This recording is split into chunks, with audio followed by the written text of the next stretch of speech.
Assalamualaikum warahmatullahi wabarakatuh. Sampurasun. Yang saya hormati Ketua DPRD Provinsi Jawa Barat yang mulia Bapak Buki Wibawa, para wakil ketua Bapak Iwan Suryawan, ini tokoh politisi yang begitu kalem saat ada interupsi. Bapak MK Iswara, ini politisi yang tampan selamanya tapi tidak pernah nakal. Dan tokoh spektakuler kita yang sangat populer di antara politisi DPRD Provinsi Jawa Barat, Bapak Ono Surono. Saya sudah tahu Pak Ono kontrak-kontrak medianya sudah banyak nanti ke depan. Kemudian juga Bapak ini sebentar lagi akan berangkat haji, Bapak Kiai Haji Acep Jamaluddin. Terima kasih.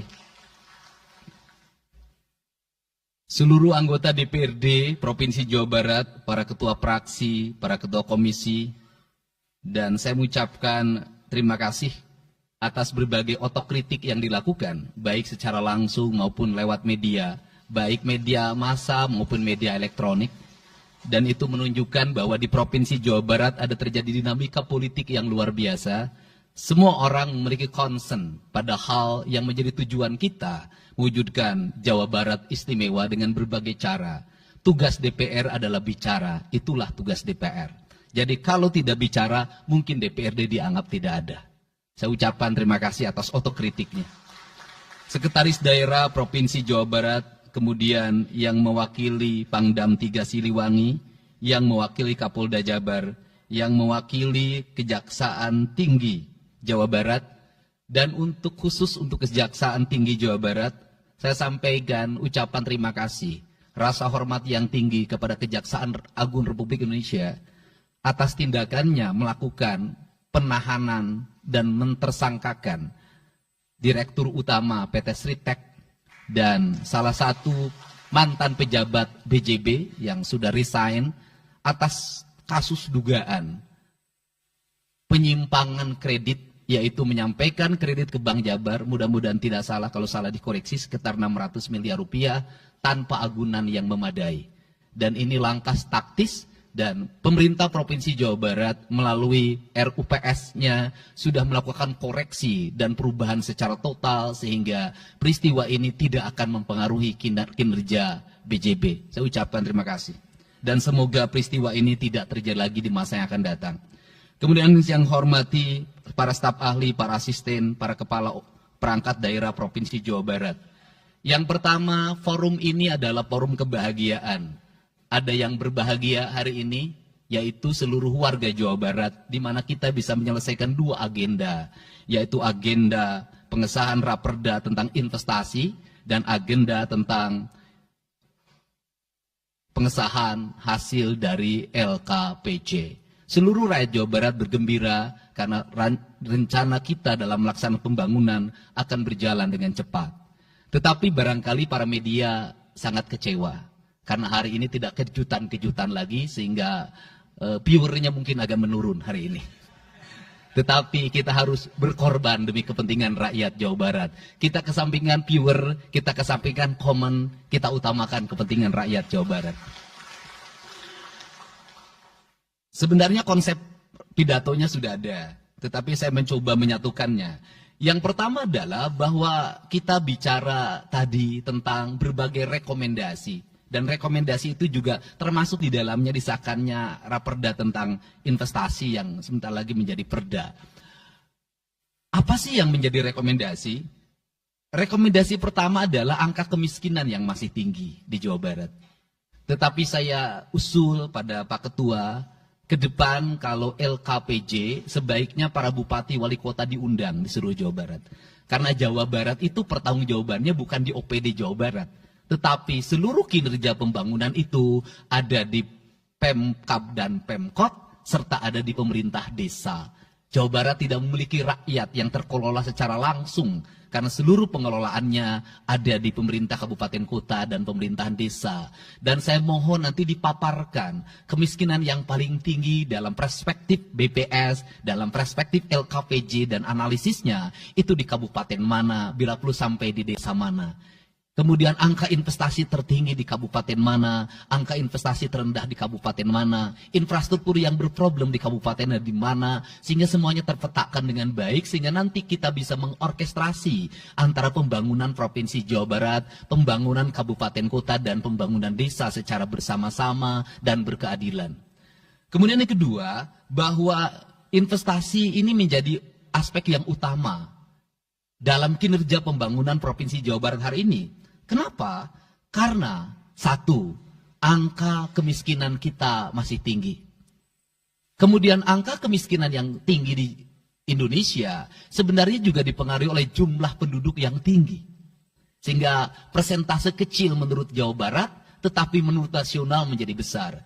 Keberhasilan Indonesia sangat tergantung terhadap kinerja pemerintah Provinsi Jawa Barat, pemerintah kabupaten kota, dan pemerintahan desa. Yang kedua adalah pendidikan. Yang ketiga adalah infrastruktur. Yang keempat, kesehatan. Yang kelima, pengendalian penduduk. Yang keenam adalah pengendalian lingkungan. Kemudian yang ketujuh adalah belanja pemerintah yang masih besar. Belanja tidak langsungnya, yaitu belanja untuk kepentingan pegawai. Yang kedelapan adalah pengelolaan aset. Seluruh rangkaian yang menjadi rekomendasi ini adalah tugas kami untuk meneruskan rekomendasinya. Tetapi yakinlah bahwa apa yang kami lakukan selama ini, langkah-langkah yang seringkali kontroversi, langkah-langkah yang seringkali dianggap one man show, langkah-langkah yang seringkali dianggap terlalu sendiri dan terlalu konten, sesungguhnya adalah langkah-langkah menyelesaikan ini semua. Saya memberikan contoh. Kalau saya melakukan operasi terhadap penutupan galian C, penutupan areal-areal pelanggaran terhadap lingkungan, kalau saya mengkoordinasikan terlebih dahulu dengan jajaran saya, bisa jadi operasi saya gagal. Kenapa? Karena begitu rapat, besoknya penambangnya sudah tahu apa yang akan kami lakukan. Sehingga kejutan-kejutan itu dilakukan untuk memberikan efek kejut. Dari efek kejut itu melahirkan viral. Dari viral itu melahirkan atensi. Yang pada akhirnya hari ini Jawa Barat seluruh penambangan liar bisa diselesaikan secara hukum dan Kapolda memberi atensi yang sangat tinggi.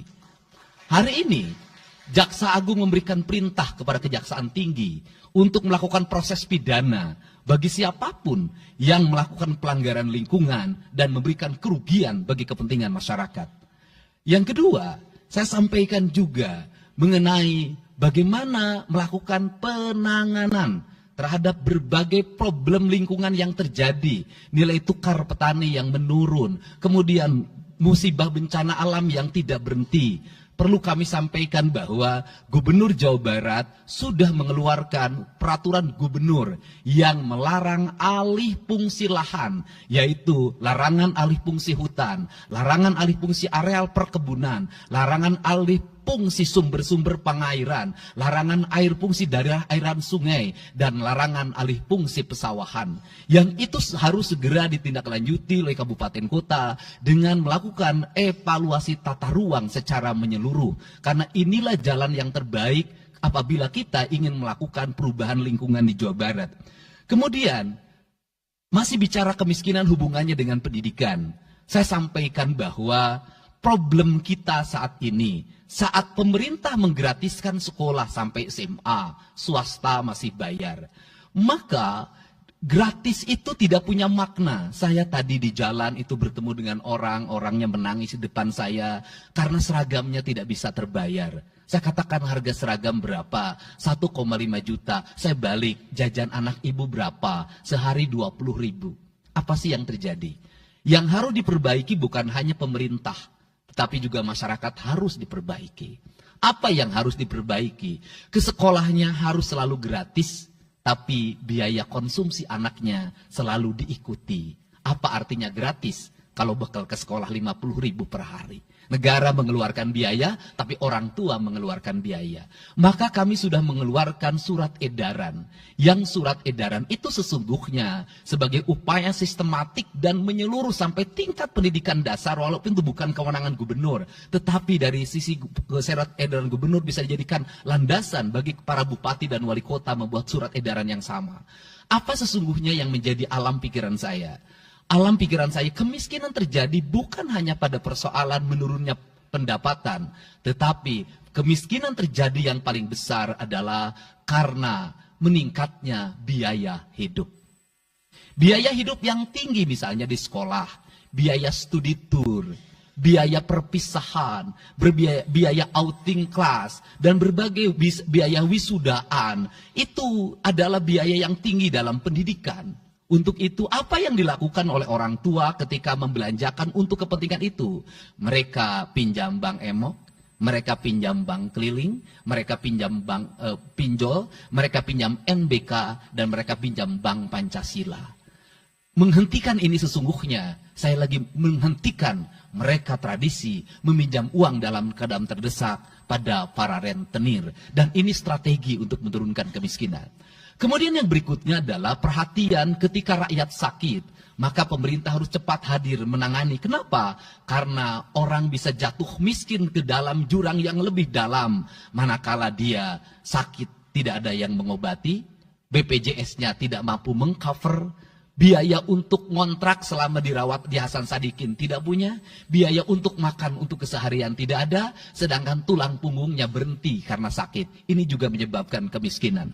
Kemudian yang berikutnya, kemiskinan terjadi karena rusaknya sumber daya alam, air yang hilang, sumber penghidupan yang hilang, sumber energi yang hilang, sumber protein yang hilang, sumber kalori yang hilang di lingkungan berupa kerusakan lingkungan, itu akan melahirkan kemiskinan. Maka alam yang tertata sesungguhnya adalah bagian dari upaya untuk menjaga kemiskinan.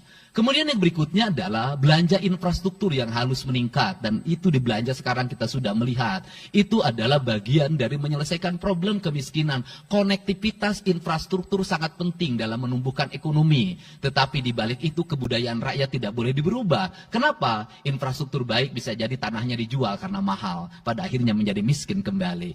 Infrastruktur harus seiring dan sejalan dengan kerangka berpikir publik yang mengerti akan hak atas tanah.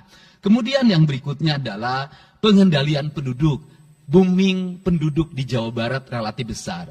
Untuk itu harus dibuat berbagai upaya untuk menyelesaikan problem kependudukan. Saya berkali-kali bercerita bagaimana di Majalengka saya bertemu dengan sebuah keluarga yang tinggal di kontrakan, yang ayah dan ibunya tidur ketika jam 11 siang, dan anak-anaknya berjualan di alun-alun. Jumlah anaknya 11, dan ketika saya berkunjung ke tempat kontrakannya sudah hamil lagi yang ke-12. Ini problem.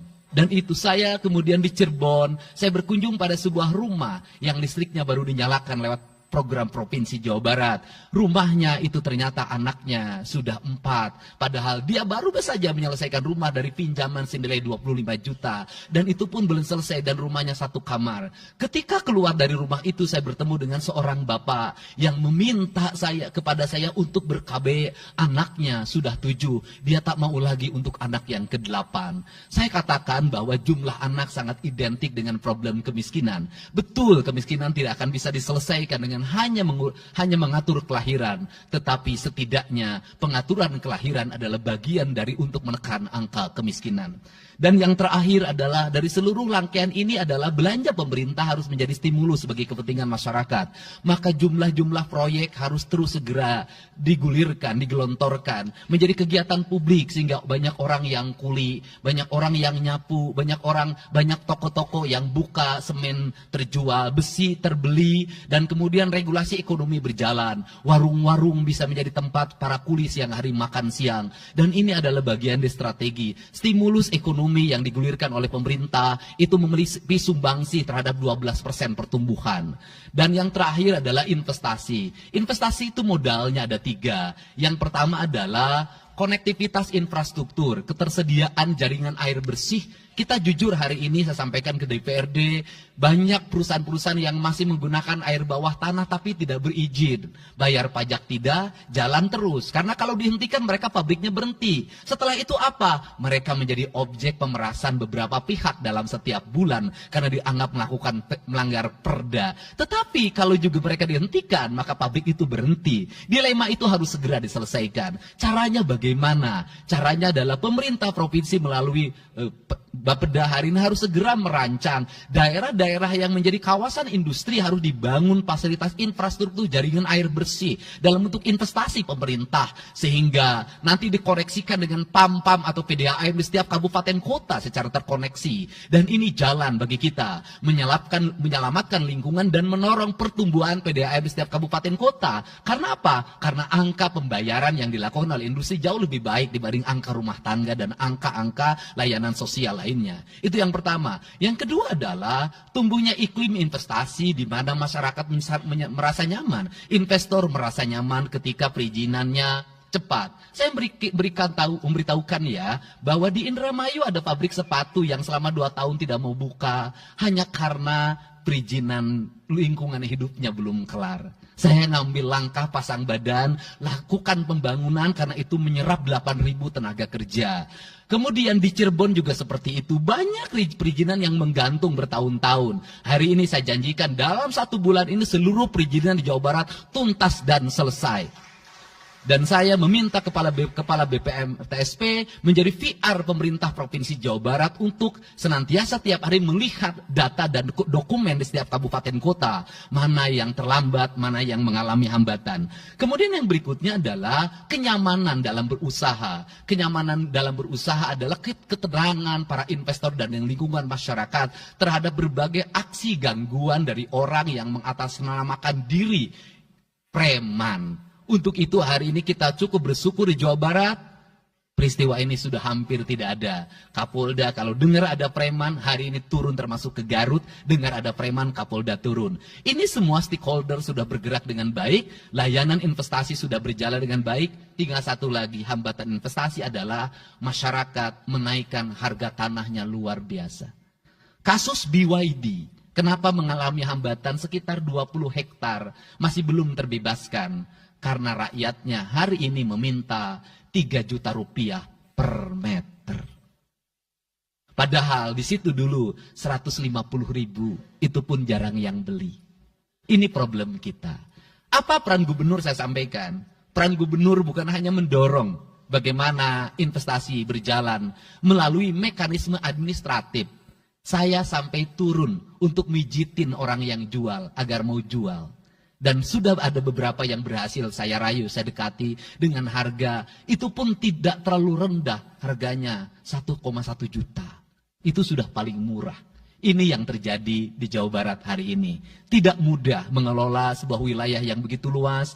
Tidak mudah mengelola sebuah daerah yang kabupaten kotanya sudah otonom. Diperlukan pendekatan-pendekatan seorang ayah pada anak-anaknya. Sehingga hari ini saya di Provinsi Jawa Barat, saya tidak memposisikan gubernur. Saya kadang memposisikan menjadi ketua RT. Saya kadang memposisikan menjadi ketua RW. Saya kadang memposisikan menjadi kepala desa. Kenapa? Karena warga ini perlu disentuh dengan pendekatan emosional yang kebapaan, bukan pendekatan struktural. Untuk itu saya yakin bahwa forum ini adalah forum kebahagiaan bagi kita semua. Kita sudah bisa menyelesaikan 2 agenda besar. Semoga ini menjadi kado terindah bagi masyarakat Jawa Barat. Insya Allah kami akan menjalankan pemerintahan dengan baik. Apa yang kami susun, apa yang kami rancang, dan apa yang kami kerjakan adalah semuanya kami dedikasikan untuk kepentingan masyarakat Jawa Barat. Yang terakhir kami sampaikan juga bahwa kami kemarin sudah melapas 273 anak-anak yang mengikuti pendidikan di Dodikrindam 3 Siliwangi. Hasilnya bisa dilihat secara terbuka di berbagai tayangan. Air mata tidak akan bisa membohongi kejujuran rakyat dan anak-anak itu. Dan saya sampaikan, hari ini ada 13 orang anak yang tinggal di rumah dinas gubernur. Pada saat yang lain orang tuanya datang menjemputnya, dia menangis. tak ada satupun orang tuanya yang datang. Seorang menjadi anak yang terbuang. Dan akhirnya saya memutuskan mereka untuk sekolah di Bandung dan tinggal bersama Gubernur Jawa Barat. Ini cara kita menyelesaikan. Saya ucapkan terima kasih pada semuanya. Semoga kebahagiaan menyertai kita semua. Dan saya yakin setelah kegiatan ini kita akan walk out secara bersama-sama.